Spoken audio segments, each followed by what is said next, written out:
Hello students, मेरा नाम doctor Prabhat Kumar है और मैं बीआरएम कॉलेज मुंगेर में पॉलिटिकल साइंस का असिस्टेंट प्रोफेसर हूँ। आज मैं आप लोगों के सामने लोकतंत्र की अवधारणा को लेकर आया हूँ।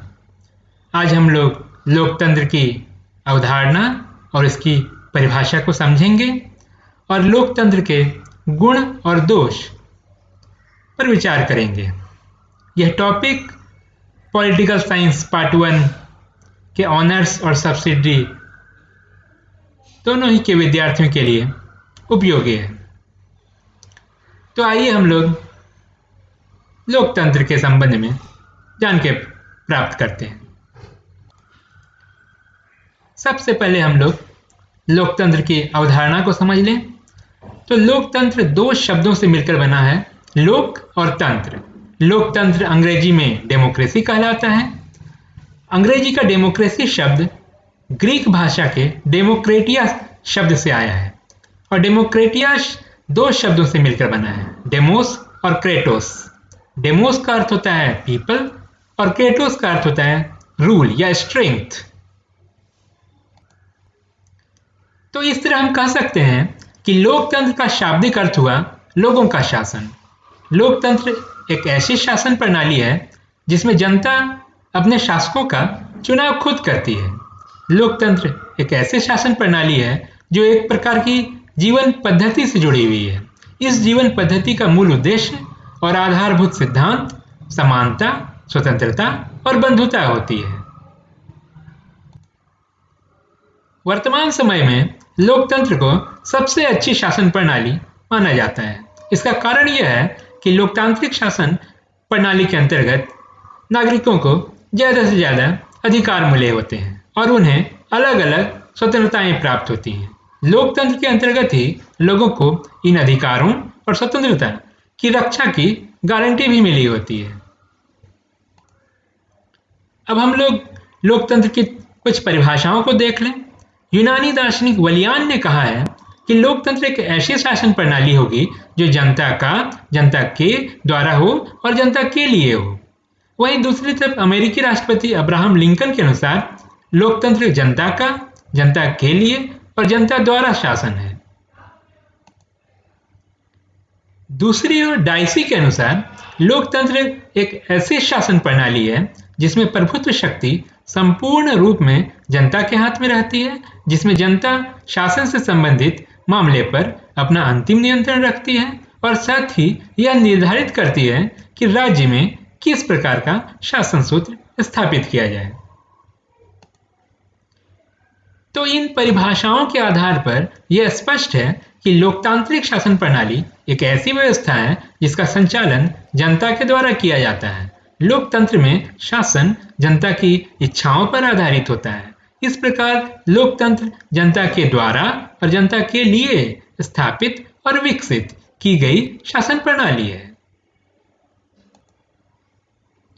इसके अतिरिक्त लोकतंत्र का उद्देश्य यह होता है कि शासन व्यवस्था में जनता की अर्थपूर्ण सहभागिता हो, देश में कानून का शासन हो और साथ ही जनता द्वारा चुनी हुई सरकार के माध्यम से शासन का संचालन हो।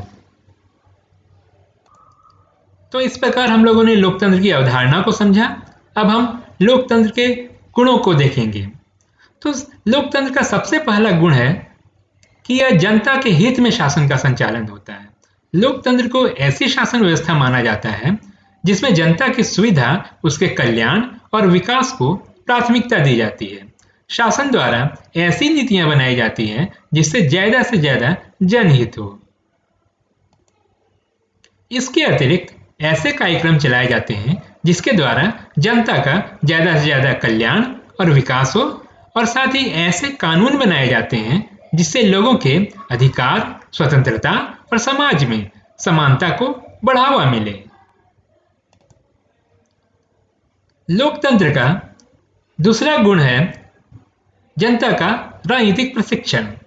लोकतंत्र के माध्यम से ही लोगों को राजनीतिक प्रशिक्षण दिया जाता है। इस उद्देश्य के लिए संचार के विभिन्न साधन जैसे press, electronic media, Doordarshan, radio का अलग अलग तरीके से प्रयोग किया जाता है। इन संचार के माध्यमों के अलावा लोकतंत्र में विभिन्न संगठन जैसे दबाव समूह, राजनीतिक दल आदि भी सक्रिय रहकर अपना काम करते हैं और लोकतंत्र के विकास में योगदान करते हैं। जनता की इच्छा के अनुसार राजनीतिक दल सरकार बनाते हैं और जनता के हित में कानूनों और नीतियों का निर्माण करते हैं। संचार के अलग अलग माध्यमों से जनता को सरकार की नीतियों और कार्यक्रमों का पता चलता रहता है। लोकतंत्र का अगला गुण है कि यह नैतिक गुणों का विकास करता है। लोकतंत्र की सफलता के लिए यह आवश्यक है कि जनता में नैतिक गुण हों। यदि राष्ट्रभक्ति जैसा राष्ट्र चरित्र और त्याग, सहिष्णुता, सहनशीलता, सामाजिक सेवा, दयालुता जैसे नैतिक गुणों का समावेश नागरिकों में हो तो ऐसी स्थिति में लोकतंत्र और अधिक प्रभावकारी ढंग से काम करता है। यदि नागरिकों में ऐसे नैतिक गुण होते हैं तो लोग समाज में एक दूसरे से जुड़े हुए होते हैं। नागरिकों में एकता की भावना का विकास होता है। लोकतंत्र यह प्रयास करता है कि नागरिकों में ऐसे ही उच्च नागरिक गुणों का विकास हो। यदि जनता में उच्च नैतिक भावनाएं होती हैं तो लोकतंत्र के भ्रष्ट होने की संभावना कम होती है। नैतिक गुणों की बदौलत नागरिकों में आत्मविश्वास की भावना का विकास होता है। लोकतंत्र का अगला गुण है कि इसमें क्रांति की संभावना नहीं होती। जिन देशों में लोकतांत्रिक शासन व्यवस्था होती है उसमें क्रांति की संभावना नहीं होती। राजनीतिक विवादों, जनता के मनमुटाव और झगड़ों को हल करने के लिए सामान्यतः लोकतांत्रिक तरीकों का प्रयोग किया जाता है। लोकतंत्र में हिंसा, क्रांति, गैर कानूनी साधनों का प्रयोग करने पर प्रतिबंध लगा होता है। यदि शासक वर्ग असंवैधानिक तरीकों से शासन सत्ता का दुरुपयोग करता है और लोगों पर अत्याचार करने का प्रयास करता है तो जनता उसकी प्रतिक्रिया करती है। लोकतांत्रिक साधनों जैसे चुनाव के माध्यम से जनता सत्ता में परिवर्तन कर सकती है। लोकतंत्र का अगला गुण है जनता का सहयोग। लोकतंत्र की यह खासियत होती है कि कोई भी काम जनता के सहयोग के बिना पूरा नहीं हो पाता। सरकार जनता के आर्थिक विकास के लिए जन कल्याणकारी योजनाएं चला सके, इसके लिए जनता सहयोग करती है। इस उद्देश्य की पूर्ति के लिए जनता सरकार को कर आदि देकर पूंजी जुटाने में मदद करती है। लोग अपने देश के विकास के लिए और राष्ट्रीय समस्याओं के समाधान के लिए सरकार की नीतियों का पालन करते हैं और सरकार के लिए देश की अलग अलग समस्याओं को सुलझाना इस वजह से आसान हो जाता है। किसी राष्ट्रीय आपदा जैसे बाढ़, सूखा के समय जनता और सामाजिक संगठन के लोग सरकार को इन विपत्तियों से जूझने में आर्थिक और शारीरिक श्रम के द्वारा मदद करते हैं। इस तरह लोकतंत्र में जनता में आपसी सहयोग के माध्यम से राष्ट्रवाद की भावना आती है। ये तो हम लोगों ने लोकतंत्र के गुण देख लिए। अब हम लोकतंत्र के दोषों पर विचार करते हैं। तो लोकतंत्र का सबसे पहला दोष है कि इसमें आदर्शवाद का दिखावा बहुत होता है। लोकतंत्र में जो व्यक्ति आदर्श और मूल्य की स्थापना की बात करते हुए राजनीति में आते हैं वे राजनीतिकरण की चपेट में आ जाते हैं। एक व्यक्ति जब सत्ता में आता है तो उसके बाद वह अपने आदर्श और मूल्यों को भूल जाता है। उसका जीवन कृत्रिम हो जाता है। वह शक्ति और सत्ता की प्राप्ति के लिए किसी भी हद तक जाने को तैयार हो जाता है। राजनीति में व्यक्ति की मासूमियत खो जाती है और उसका राजनीतिकरण हो जाता है। उसके अंदर राजनीतिक छल, प्रपंच, कपट जैसे दुर्गुण आ जाते हैं और वह लोक कल्याण के लिए कुछ नहीं कर पाता।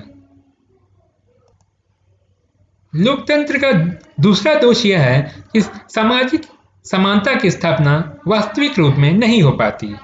लोकतंत्र का यह दोष है कि व्यवहारिक रूप से लोकतांत्रिक शासन प्रणाली वाले समाज में आर्थिक, सामाजिक और राजनीतिक समानता की स्थापना नहीं हो पाती। केवल सैद्धांतिक तौर पर ही समानता की बात होती है, जबकि वास्तविक रूप में समाज अमीर गरीब, ऊंच नीच और अगड़ा पिछड़ा वर्ग में विभाजित रहता है। समाज में अलग अलग वर्गों के बीच संघर्ष की संभावना बनी रहती है और संघर्ष होता भी है। वास्तविक रूप में समाज में आर्थिक सामाजिक समानता स्थापित हो नहीं पाती। लोकतंत्र का अगला दोष यह है कि इसके बारे में कहा जाता है कि लोकतंत्र अयोग्य लोगों का शासन है। ऐसा कहा जाता है कि लोकतंत्र में जो व्यक्ति शासन में शामिल होते हैं वे राजनीतिज्ञ और नेता अयोग्य होते हैं। उनमें शासन को चलाने का पर्याप्त ज्ञान, अनुभव और कुशलता नहीं होती। वे किसी तरह धन, बल, शक्ति का प्रयोग करके शासन प्रणाली में प्रवेश कर जाते हैं। ऐसे लोगों को केवल साधारण ज्ञान ही होता है, जबकि शासन एक कला है जो दक्षता मांगती है। लोकतंत्र में शासन चलाने के लिए प्रशिक्षण की आवश्यकता होती है, जो इनमें होती नहीं है। इसीलिए कहा जाता है कि लोकतंत्र में अयोग्य व्यक्ति ही ज्यादा होते हैं। लोकतंत्र का एक अन्य दोष यह है कि इसमें भ्रष्टाचार का बोलबाला होता है। राजनीतिक नेतागण छल कपट के माध्यम से शासन चलाते हैं और अपने आर्थिक राजनीतिक उद्देश्यों की पूर्ति में लगे रहते हैं। एक बार चुनाव में जीतकर आने के बाद वो व्यक्तिगत स्वार्थों की पूर्ति में संलग्न हो जाते हैं। वे जनता के प्रति जवाबदेही और जिम्मेदारी का निर्वहन नहीं करते हैं। नेताओं को देखकर शासन के अधिकारी भी भ्रष्ट हो जाते हैं। इस प्रकार शासन में जनता के हितों की सुनी नहीं जाती, बल्कि शासक वर्ग अपने ही फायदे के लिए ज्यादा तत्पर रहता है। लोकतंत्र का एक अन्य दोष यह है कि यह एक अत्यधिक खर्चीली प्रणाली होती है। लोकतंत्र के संबंध में यह कहा जाता है कि इसमें समय और धन की बहुत बर्बादी होती है। लोक कल्याण के नाम पर कई योजनाएं बनाई जाती हैं और चलाई जाती हैं। इसके लिए पूरा प्रशासनिक ढांचा तैयार किया जाता है। शासन के उद्देश्यों और कार्यक्रमों को पूरा करने के लिए समय और धन दोनों का ही अपव्यय होता है। इन लोक कल्याणकारी कामों में लगे हुए अधिकारियों और कर्मचारियों को वेतन देने में ही सरकार का काफी खर्च आता है। इस प्रकार लोकतंत्र में जन कल्याण के कार्यक्रमों को लागू करने में काफी व्यय होता है। तो इस प्रकार कहा जाता है कि लोकतंत्र एक खर्चीली शासन प्रणाली है। तो इस तरह हम लोगों ने लोकतंत्र के गुण और दोष को देखा। अब हम लोग कुल मिलाकर एक निष्कर्ष पर पहुंचते हैं।